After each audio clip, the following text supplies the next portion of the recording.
Today in A&D Sisters, I am going to read to you Giraffe and Bird by Rebecca Bender. Get a closer look. I can see just from the front cover that they don't look like they get along. Giraffe and Bird, another one.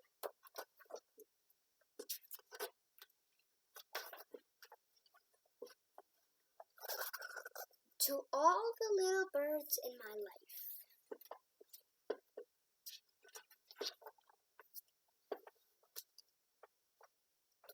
It's true that getting along can be very difficult. If the bird could tell you, he'd say he just can't stand the giraffe.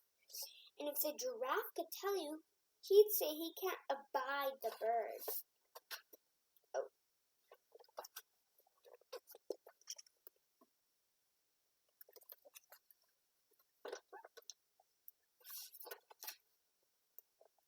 The bird, you see, makes funny faces at the giraffe, and the giraffe sticks out its long tongue at the bird.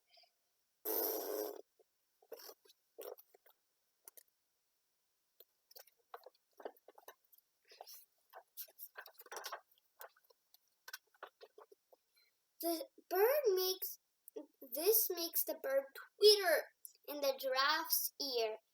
Tweet, tweet, tweet, tweet. That makes the giraffe invade in the bird's personal space.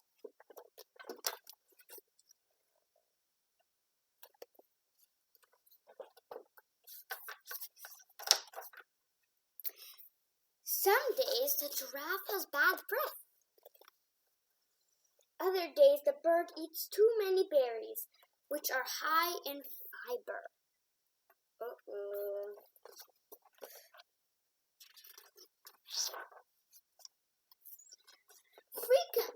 Frequently, the giraffe makes loud noises when he chews on his food with his mouth open. That's gross. Often the bird slurps a slimy worm in front of the giraffe. Again, very gross.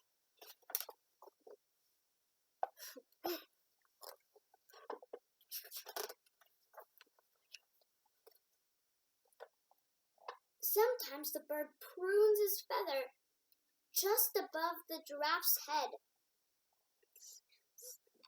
This makes the giraffe sneeze. Uh-oh, I don't have a good feeling about this. Let's see what's going to happen. Every time the giraffe lets out a sneeze,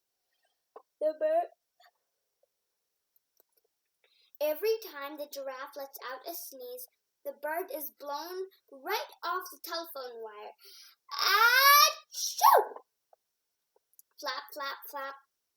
And every time the bird is flown off the telephone wire, he flies up to perch right on the giraffe's horns.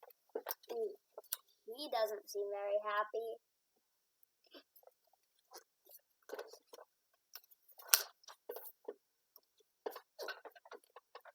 When the bird perches on the giraffe's horn, the giraffe swats him with his ear. Swat, swat, swat. When the giraffe swats the bird with his ears, the bird pecks him on his beak, with his beak. Peck, peck, peck, peck. This pecking makes the giraffe shake its head until they are both dizzy. Dizzy and woozy, they both tumble to the ground. One day, the giraffe loses his patience and it shouts at the bird, "Scram, bird!" The bird gets fed up and shouts back at the giraffe, "Get lost, giraffe!" So they do.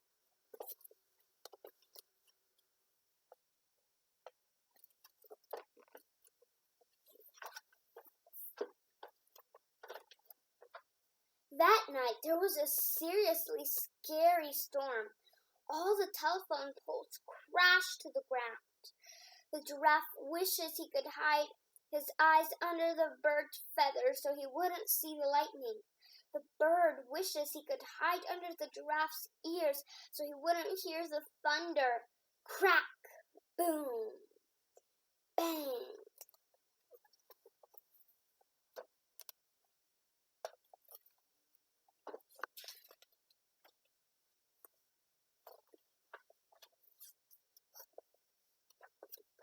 The next morning, the bird feels glum. He has nowhere to sit and no one to pick and peck.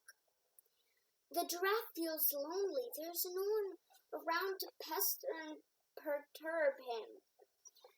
With no one around to pester him, the giraffe has time to think.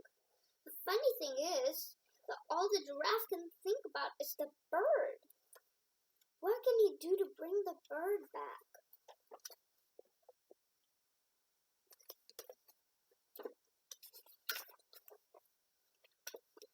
The giraffe agrees to help the telephone company for a while.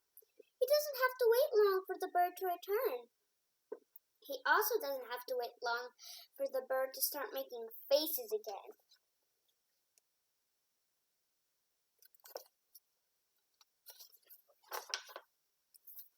Uh-oh. Smack, tweet, smack, smack, swat, swat, peck, peck. Flap, flap, flap, tweet, tweet, whack, thud.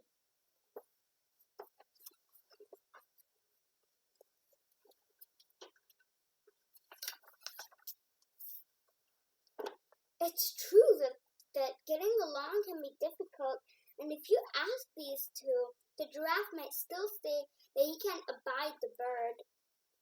The bird still might say that he can't stand the giraffe, but we know better.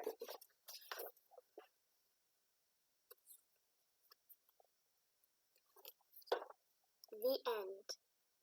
And you guys don't forget to hit the big red subscribe button and hit the notification bell so that way you don't miss any new updates.